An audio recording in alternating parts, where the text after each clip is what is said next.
ایک انٹرسٹنگ خبر جو ہے وہ لاہور کے حوالے سے شیئر کرنا چاہوں گا، اور وہ یہ ہے کہ پارکس اینڈ ہارٹیکلچر اتھارٹی جو ہے وہ جو لاہور میں نہر کا ایریا ہے اس کے کنارے ریسٹورانٹس اور پکنک پوائنٹس کی تعمیر کا انہوں نے اعلان کیا ہے۔ 48 کروڑ 41 لاکھ روپے کی لاگت سے جو ہے یہ منصوبہ بنایا جائے گا، اور اس میں ای ٹینڈرنگ کے ذریعے جو ہے وہ بولیاں طلب کر لی گئی ہیں۔ ٹینڈرز جمع کرانے کی آخری تاریخ جو ہے وہ 13 نومبر 2025 ہے، اور یہ بتایا جا رہا ہے کہ ترجمان پی ایچ اے کے مطابق شہریوں کو تفریح، ڈائننگ اور واٹر ویو کے ساتھ ساتھ جدید سہولیات جو ہیں وہ فراہم کی جائیں گی۔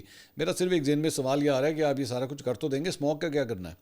مطلب اگلے 3 مہینے تو ویسے ہی سارے اسموک کے ہیں، تو وہ کون اس وقت ریسٹورنٹ کھولے گا؟ لوگ تو باہر جانے کے بجائے اپنے آپ کو گھروں کے اندر جو ہے یا مطلب بند کمروں میں اس وقت جو ہے وہ رکھ رہے ہیں۔ آپ صرف اندازہ لگا لیجئے کہ اس وقت اکتوبر کا اینڈ آ چکا ہے اور مجھے ابھی بھی اے سی چلانا پڑ رہا ہے، اور اس کی وجہ یہ ہے کہ کھڑکیاں ہم کھول نہیں سکتے، اسموک کا اتنا برا حال ہے۔ مطلب جو AQI آ رہا ہے، ایئر کوالٹی انڈیکس جو آ رہا ہے، نمبرز جو آ رہے ہیں 300، 400، 450، 500، یہ نمبرز جو ہیں وہ اس وقت آ رہے ہیں۔ تو آپ کو ہر کمرے میں جو ہے وہ ایئر پیوریفائر بھی لگانا پڑ رہا ہے، دروازے کھڑکیاں سب بند کرنا پڑ رہا ہے، یہ صورتحال ہے۔